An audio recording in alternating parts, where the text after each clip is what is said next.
Hello everyone, আজকে হচ্ছে রবিবার। আজকে সকালেই আর্জেন্টিনার খেলা ছিল। তো সকালে ঘুম থেকে উঠে খিচুড়ি আর কলিজা ভুনা এটা নিয়ে আমি চলে আসি টিভির রুমে। বাই দ্য ওয়ে, আজকে কিন্তু বাইরে প্রচণ্ড বৃষ্টি, মানে ঝড়ের মতো অবস্থা। তো আমি উঠে দেখি যে আলমাস অফিসে যায় নাই এবং ও বলতেছিল যে ও ছুটি নিছে এবং খুব মনোযোগ দিয়ে আর্জেন্টিনার খেলা দেখছিল।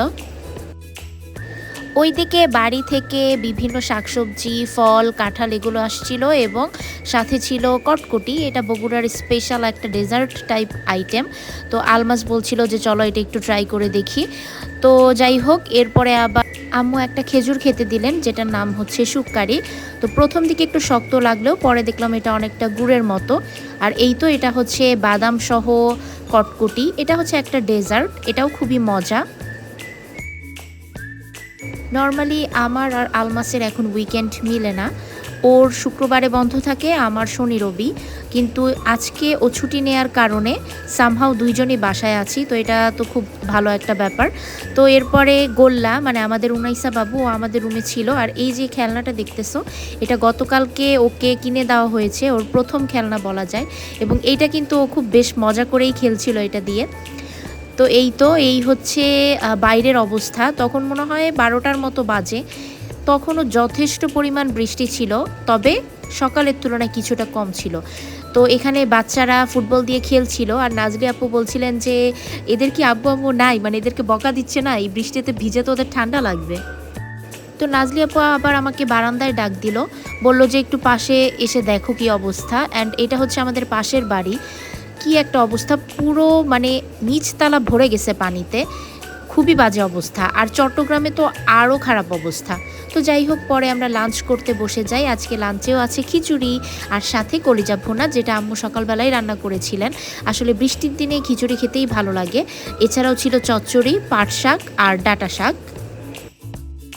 এরপর আমরা বিকালে একটু রেস্ট নেই। আর ওইদিকে আমাদের এক কাজিন ময়মনসিংহ থেকে শুটকি পার্সেল করে পাঠিয়েছে। অনেক টাইপের শুটকি ছিল, চ্যাপা শুটকি, লইটা শুটকি, তারপরে ছুরি শুটকি, এই টাইপের শুটকি ছিল। তো এগুলো আবার আম্মু আমাকে দেখাচ্ছিলেন।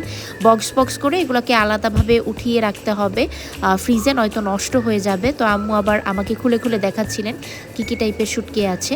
শুটকি আসলে তরকারির সাথেও ভালো লাগে, আবার ভর্তা হিসেবেও ভালো লাগে। বিশেষ করে চ্যাপা শুটকির যে ভর্তাটা, মরিচ দিয়ে লাল লাল ভর্তা, এটা দিয়ে কিন্তু অনেক ভাত খাওয়া যায়। তো আজকে সকাল থেকেই আমি ভাবছিলাম যে ফুচকা খেলে কেমন হয়, যেহেতু সবাই বাসায় আছি। তো এজন্য আমি 4টার দিকে আগে ফুচকার যে টকটা সেটা তৈরি করে রেখে দেই, আর বাকি ফুচকাগুলো সন্ধ্যার পরে প্রসেসিং করব। তো এখানে ফুচকার যে টকটা সেটা খুবই নর্মালভাবেই আমি করেছিলাম। জাস্ট একটু তেঁতুল দিতে হবে, একটু লবণ, তারপরে কাঁচামরিচ দিতে হবে, আর সাথে একটু চিনি, এটা ব্যালেন্স করার জন্য। এরপরে ভিজিয়ে রাখলে মোটামুটি 1-1.5 ঘন্টা ভিজিয়ে রাখলেই এনাফ। আর সাথে আমি লাস্টে একটু লেবু দিয়েছিলাম স্বাদের জন্য। তো এখানে দেখতেই পাচ্ছ যে আম্মু অনেকগুলো ফুচকা নিয়েছেন। এই যে বলটার ভিতরে ফুচকাগুলোকে একে একে রাখা হবে। আর যেহেতু আমরা অনেকজন মানুষ, প্রায় 6 জন, তো মানে বাবুকে বাদ দিলে 6 জন, আর বাবু সহ 7 জন, বাবু তো আর খেতে পারে না। তো এই 6 জনের ফুচকা আমাদের বৃষ্টিমুখর দিনে। তো এর জন্য এই তো দেখো পুরো বল ভরে গেছে। তো এখান থেকে আলমাস, আম্মু, নাজলি আপু, আমরা হচ্ছে মানে খালি খালি ফুচকা খেয়ে ফেলতেছিলাম। তো ফুচকার ভিতরে যে স্টাফিংটা আছে, এটার জন্য মটর এবং এটার মধ্যে দিতে হবে একটু আলুটাকে একটু ভর্তা করতে হবে, ডিম দিতে হবে, আর দিতে হবে শসা। তো ওইদিকে ডিম সিদ্ধ হচ্ছিল, আলু সিদ্ধ হয়ে গেছে। আর নাজলি আপু একে একে সব কিছু আনছিলেন এবং টেবিলে সেট আপ করছিলেন। এখানে আম্মু আলুটা ছিলে, তারপর আলুর ভর্তাটা বানাবে এবং তারপরে ওই মটর যেটা আছে সেটার সাথে মিক্স করে দিবে। বাই দ্য ওয়ে, এখানে কিন্তু আমরা অন্য কোনো ধরনের মশলা ইউজ করি নাই, শুধু রাঁধুনির যে চাট মশলাটা আছে বা চটপটির মশলাটা, ওটা দিলেই হবে। যদিও আমাদের কাছে মনে হয়েছে যে লবণ এবং ঝাল এটা একটু কম হয়েছিল, যদিও আমরা আরেকটু বেশি ঝাল খাই। তো যাই হোক, ব্যাপার না। তো এখানে আম্মু একটু সরিষার তেল, মানে আলু ভর্তা করতে যা যা মোটামুটি লাগে ওইভাবে আগে আলু ভর্তাটা করে নিতে হবে এবং তারপরে এটার সাথে ওই পাশে রাখা মটর সেটা একসাথে মিক্স করে দিতে হবে। আলুটা খুব গরম থাকার কারণে আম্মু একটা স্টিলের মগ দিয়ে একটু মথে নিচ্ছিলেন এবং এই তো চাট মশলাটা এটা দিয়ে একটু মিক্স করে নিতে হবে। তোমরা চাইলে কিন্তু ধনিয়া পাতাও দিতে পারো, আমাদের বাসায় ছিল না যার কারণে আমরা দিতে পারিনি। আর লাস্টে আম্মু আরেকটু টেস্ট বা স্মেলটা যাতে একটু ভালো আসে এর জন্য এটার সাথে লেবুর রসও ইউজ করেছিলেন। তো আব্বুর জন্য আলাদা প্লেটে আগে থেকেই নাজলি আপু একটু সাজিয়ে রেখেছিলেন, তো এখানে সেটাই চলছে। এই তো একটা একটা করে প্রায় আসলে সাজানো হয়েই গেছে, এখানে জাস্ট স্টাফিং করে একটা একটা দেখাই দিচ্ছি। আসলে আমরা বেশ অনেক দিন ধরেই স্ট্রিট ফুড অ্যাভয়েড করতেছি রিসেন্ট কিছু ঘটনার জন্য।